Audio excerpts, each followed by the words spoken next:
Hey guys, it's Drew again. So today it's story time, but not my telling stories. I got my good friend Jared here. I'm at Jared's house. He's got some great stories he wants to share with you. So let's check it out.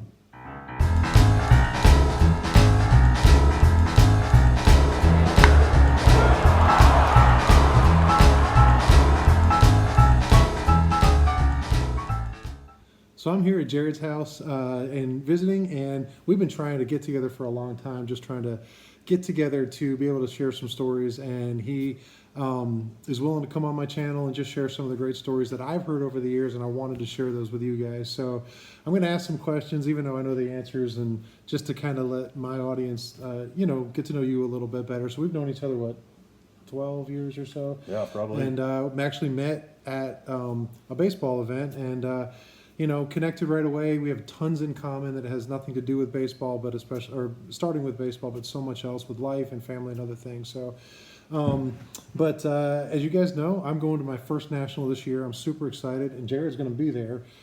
He's coming up for a couple of days with his dad. It's going to be a great time for sure. But you've been to a national. What was the year that you went? It was a while ago. Yeah, it was a while ago. So I went in 2011 in Chicago.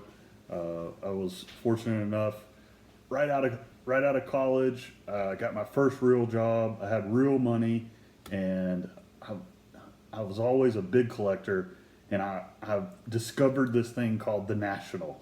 There was no YouTube channels out there talking about what it was and everything. It was just I think I was trying to figure out how I could get autographs, because I love autographs. And I was looking around. And I think I came across TriStar originally. Okay. And they had this list of all of these guys that were going to be signing coming up. And I look at it, and it says, we'll be signing at the National. I'm like, what is this thing? So I start doing my research, and I was just blown away. I was like, I can't believe this exists. So you first heard of the National just trying to figure out where guys are signing at? And Yeah. it just kept showing up the National. You had no, that's funny. I didn't know that part. I had no idea. That's funny. So they were just collectively all there. So obviously you're an autograph collector, and I've seen a lot of your autographs and stuff, but what do you typically like to collect with autographs? Is it modern stuff, old guys, just baseball, other sports, or whatever? Like where do you hone in on? Yeah, definitely. So if it's an autograph that I'm getting in person, I want it to be something significant. So a Hall of Famer, something Braves related, potentially, some sort of significance to that player is what I was looking at. So again, like I said, it was the first time I had real money and I could pay to get an autograph. And so when I saw the list, I went a little too excited on it. I'm not gonna lie. It's like, I can't believe all of these people are gonna be in one place at one time, and I can knock all of this out. So where do you want to start? Because this is really up to you. I know what they are, but they're all good. So let's start. I'll start with one that's not like an interesting story, but it kind of gives you an idea of the kind of stuff that I like to collect. okay, So we'll start with that. okay, All right. So when I figured out that all of these guys were going to be signing at the National, I started doing some homework of, okay, what am I going to get signed? What's it going to be? What's it going to look like? How are we going to do this? So I came across Cooperstown Bat Company, which they've been around for a really long time. But at the time, they did these special stamps in their bats. The 500 home run, and they also had 3,000 hit club stamps that they did. So I reached out to them and said, hey, could I add some engraving to the bat? And they said, absolutely. So I was able to add these engravings in. And what I did was, whatever player I was getting, I looked at some stats that stood out, some things about them that, were interesting. And I got them engraved so that I wouldn't have to pay for the inscriptions on those. Okay, so it was one way for me to kind of get around paying for a bunch of different inscriptions. Again, back then, I don't really remember there being a limit on inscriptions either. But it was a per inscription type deal. So the more that you got, it added up. So anyways, so this is just an idea, and this is a two-tone bat. So it's got a black handle, and I went with the navy here, and this is Mr. Reggie Jackson. And I got him to sign it in gold to match the inlay here, and then had him. I did get him to inscribe it, but it would have been an inscription that was different from whatever I got engraved into the bat. But you can see there, just absolutely gorgeous. That looks great. Gorgeous, and it And- matches so well. For you guys, it's hard to see it, but this is like embossed, meaning like it's stamped in there, like Yeah. it's ridged up. You know, it's not just painted on like a decal or something.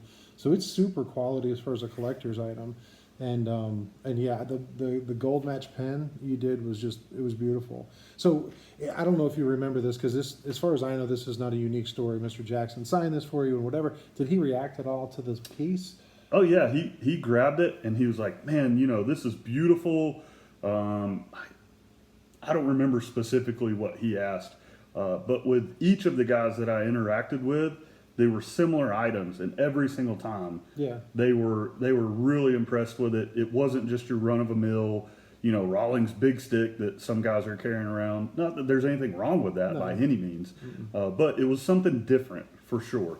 And some of the interactions were specifically based off of what we had here. Yeah. So we'll get into that. So Reggie Jackson was impressed with the piece, but other than that, he signed it beautifully. And And that's the end of the story, as far as, because I know what's coming. I So- think he could tell that it meant a lot to me because I put so much effort into the item that I was getting him to sign. Sure. That he just a big old bold signature across there, really nice inscription. He tried to do it so that I could display it all together.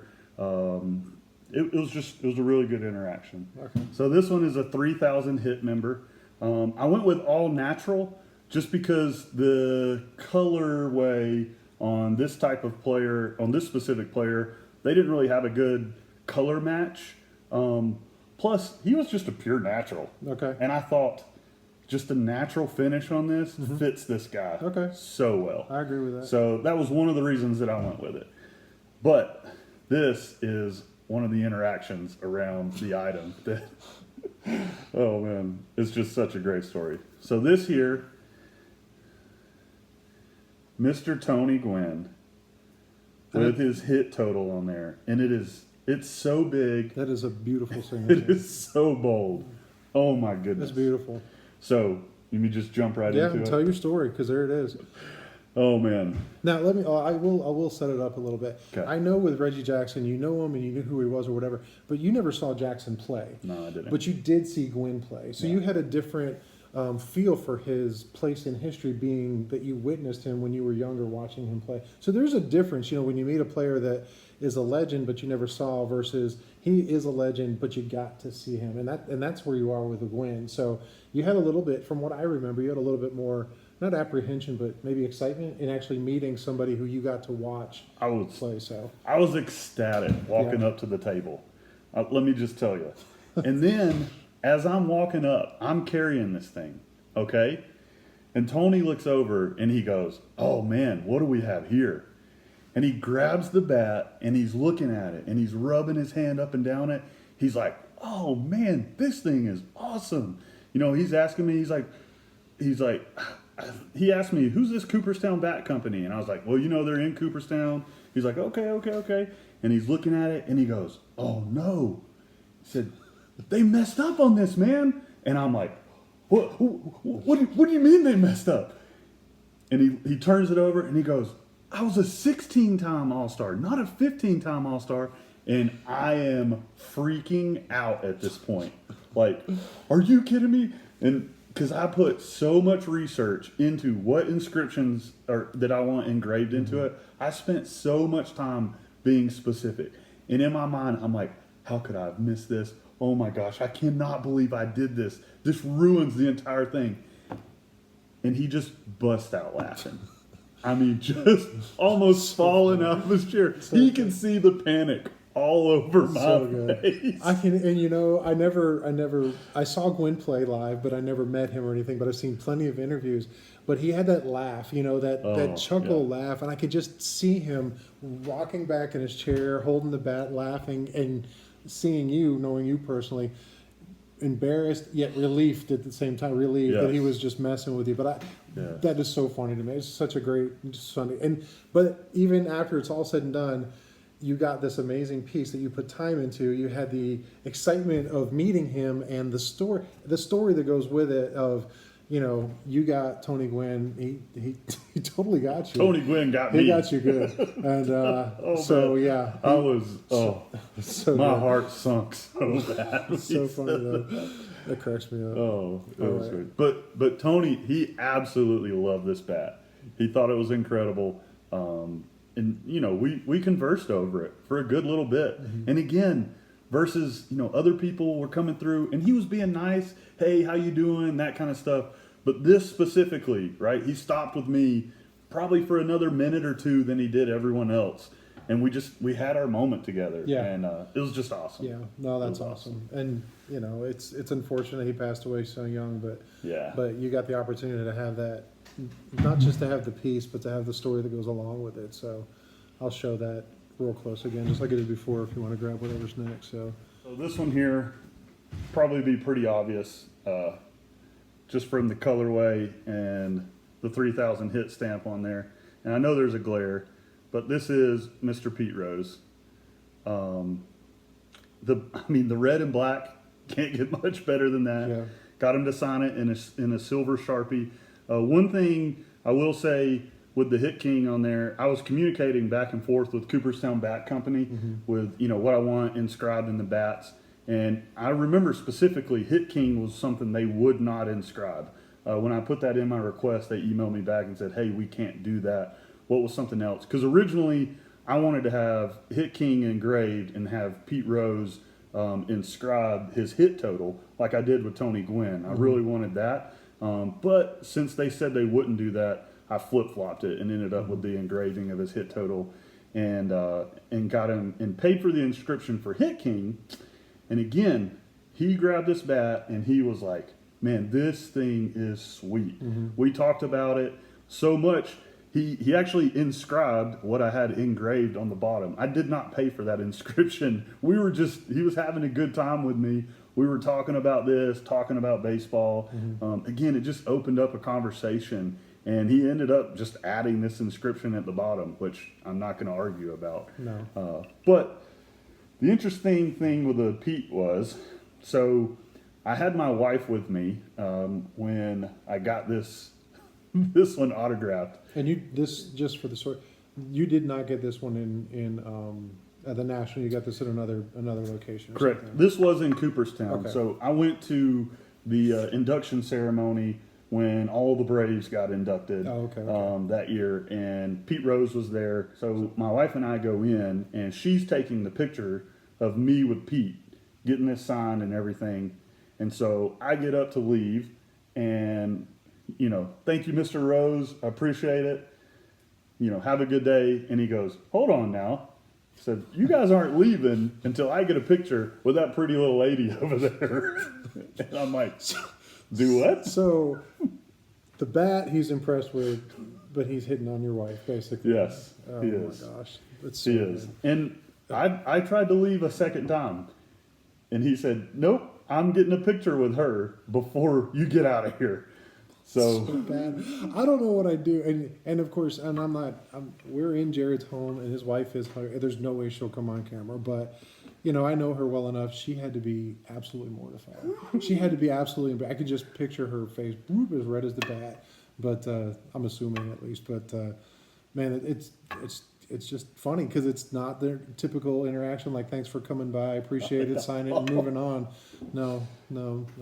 Pete Rose is wanting his own picture. But anyway, but what's funny is we gave in and he got the pic. Well, we took the picture, so it wasn't even like he didn't yeah, get he the got picture. a copy. Yeah, No. yeah, which is probably a good thing. Yeah, it but, was. So I don't know. It did, yeah. I don't anyways, know. Yeah. But anyway, moving on. it was very interesting. Is it not expected? We'll say, but Maybe we bonded a little too much over the The bat. bat. I don't know. possibly. So I do have a question. Is this the last bat you have to show? To show, yes. Okay. I do have another story about a bat, Okay. but this is the last one to Okay. show. So what I'm going to do is, as a little connection, because I have to make it about me somehow. Way back when Jared and I met, I was really just getting into woodworking and stuff, And Jared's, I really wish I had a case for these bats. And so I designed a case, and I have a picture of it. I don't know if you know, I still have a picture. I have some pictures of these bats in the case that I made him. So I'm just going to put them in right here, and you can see how good the bats. And this is not about my woodworking or the case making. This is all about how the vision that he had to say, I want to get something so unique and be able to display these together.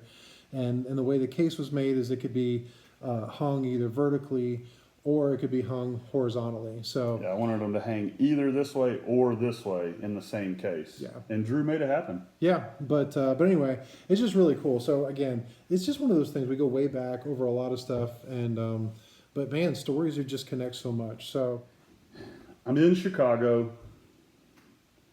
Mr. Cub, he's there. He's signing, right? yep, He's the popular guy. All right. So I'm at a show in Chicago. I've got to get Ernie Banks. Got to get Ernie Banks on a bat.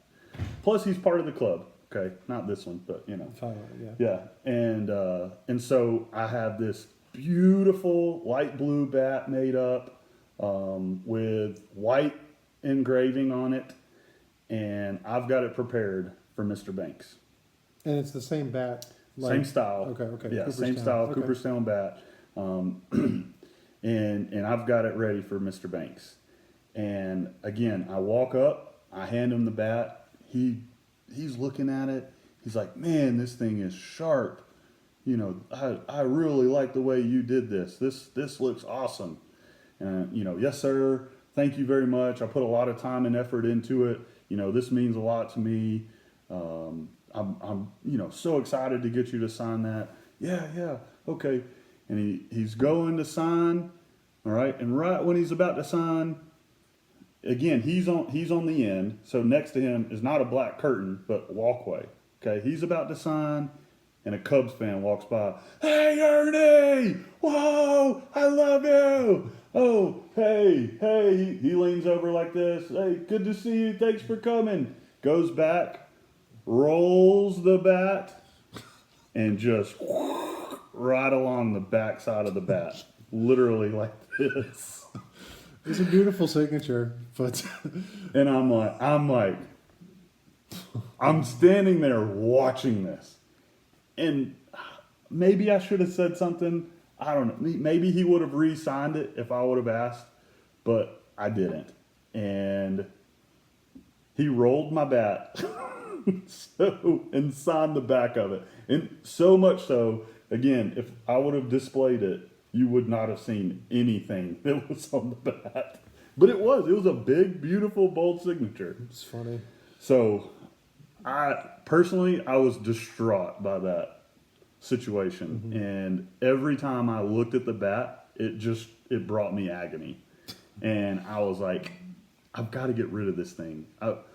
You know, at the time he was still alive, and I was just like, I'll get it redone. I'll get another bat made, and I'll get another one.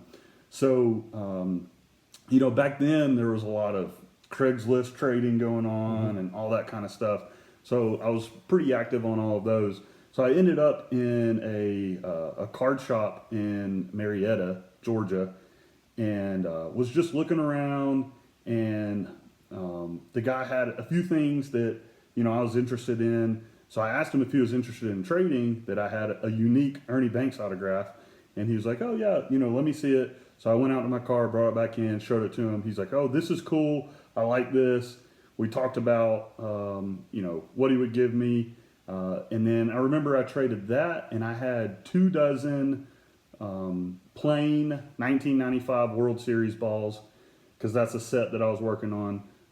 So 24 of those. So I traded the Ernie Banks bat and 24 95 World Series balls, and I got a Mickey Mantle single signed sweet spot baseball out of that deal. So I was happy with that.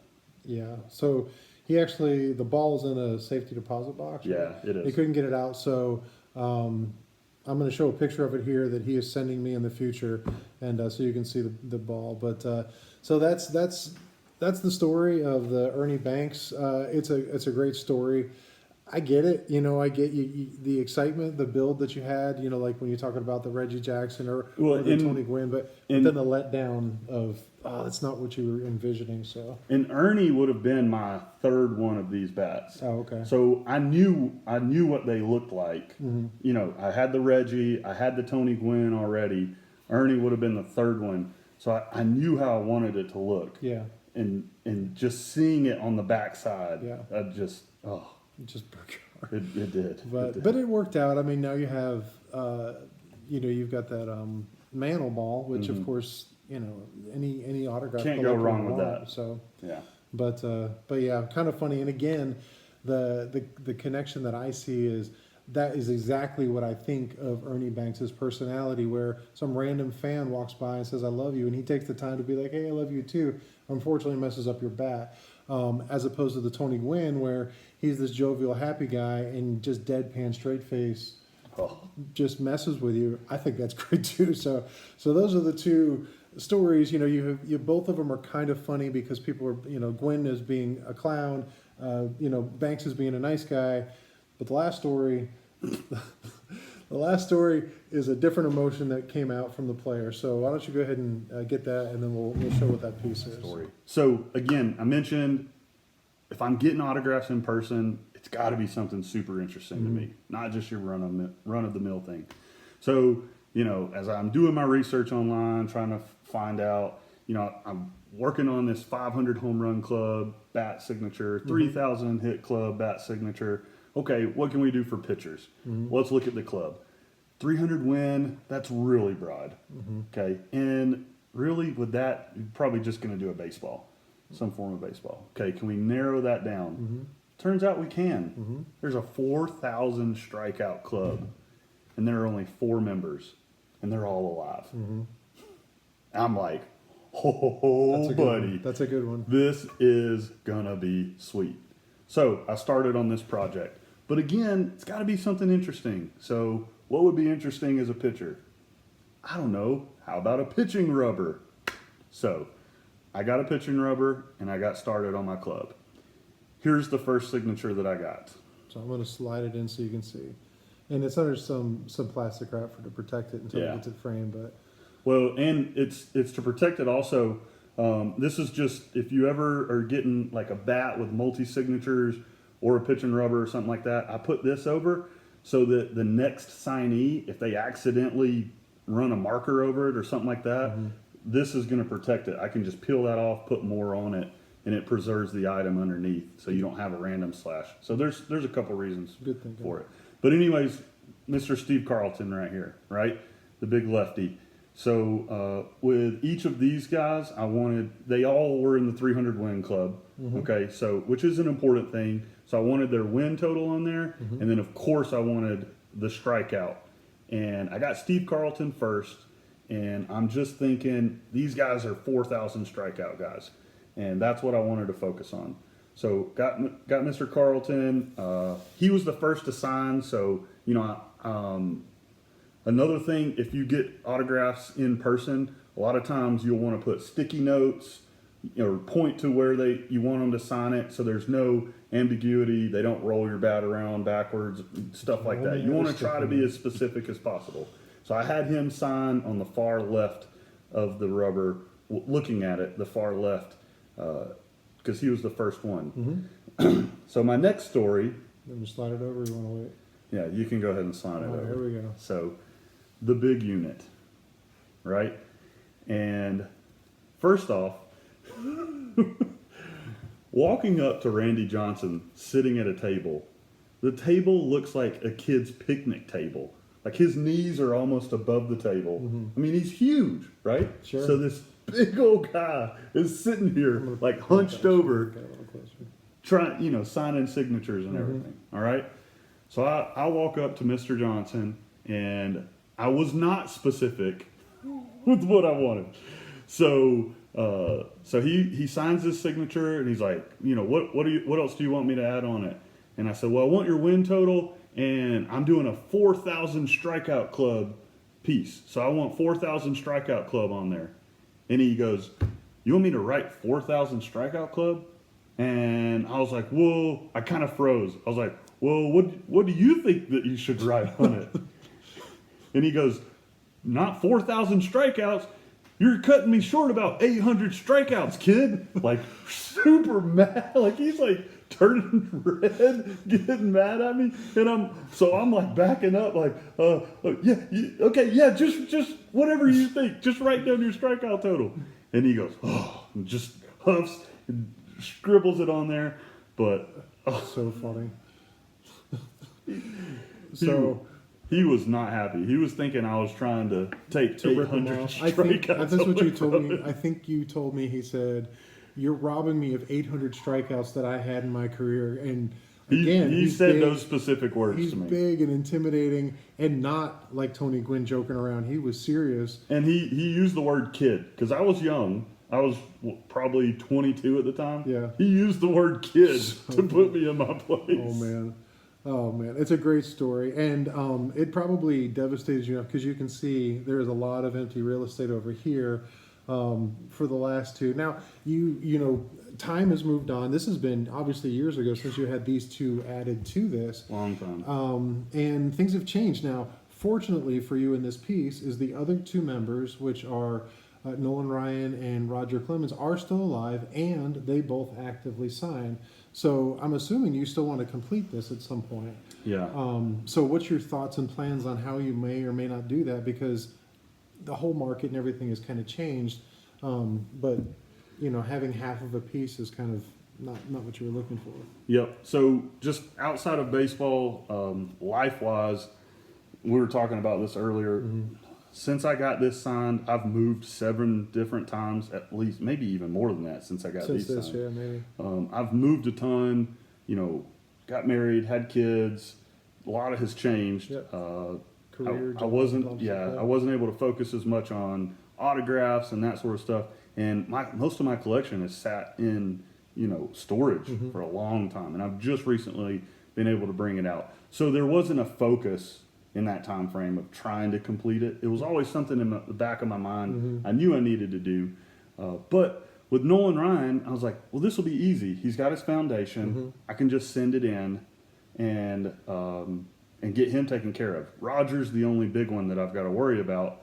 But I remember after he retired, I couldn't tell you what year that was, but after he retired, the next year he was going to be at the National. And I remember looking because I knew I needed him. Mm-hmm. And his prices at that time were astronomical. And this was prior to any of the COVID boom, any of the Fanatic stuff. I mean, this was his first year out of the league. He was way more than probably all the other guys almost combined that I would have had into them just getting Roger. And he's not even a Hall of Famer. No. That discussion can be had elsewhere. Sure. But on paper, he's not a Hall of Famer. And so at that point, I was a little bit just kind of devastated knowing I was going to have to put this amount of money just to get the piece completed with the Roger.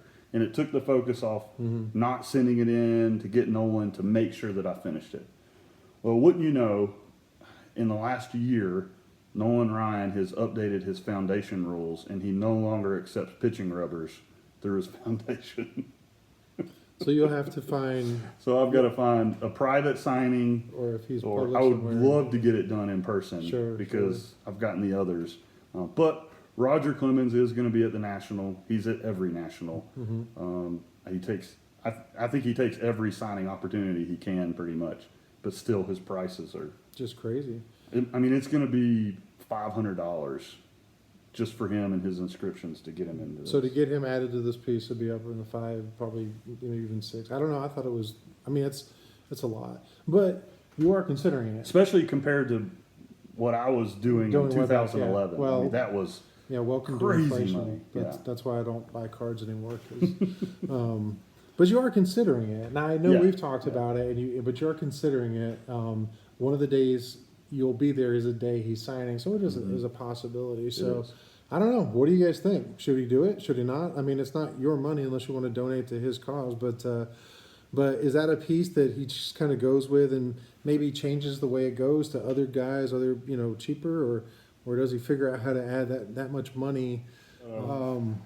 Anyway, I don't know. It's kind of funny, but moving on. So those are some great stories, and those are stories that I've known about for years, and we chuckle about them, and collections move and they come in and out and all this other stuff. But the point of all this stuff is keep finding those stories, keep collecting them, keep remembering those stories, because Tony Gwynn and Ernie Banks have both passed away, and but he's got those stories. I mean, yes, he has the autograph, and he has the remembrance of that, but he's got the story, and that's what sort of just makes it, I don't know, more legendary through the whole thing, because it's not just an autograph. It's so much more than that. So anyway, I just thought it's a great time. We've been trying to talk about doing this for a long time. Definitely want to get more videos, more stories, stuff that we've shared together, like the thing I referred to before. Some other of your pieces that you've got, some things you've done. But until next time, you guys be good.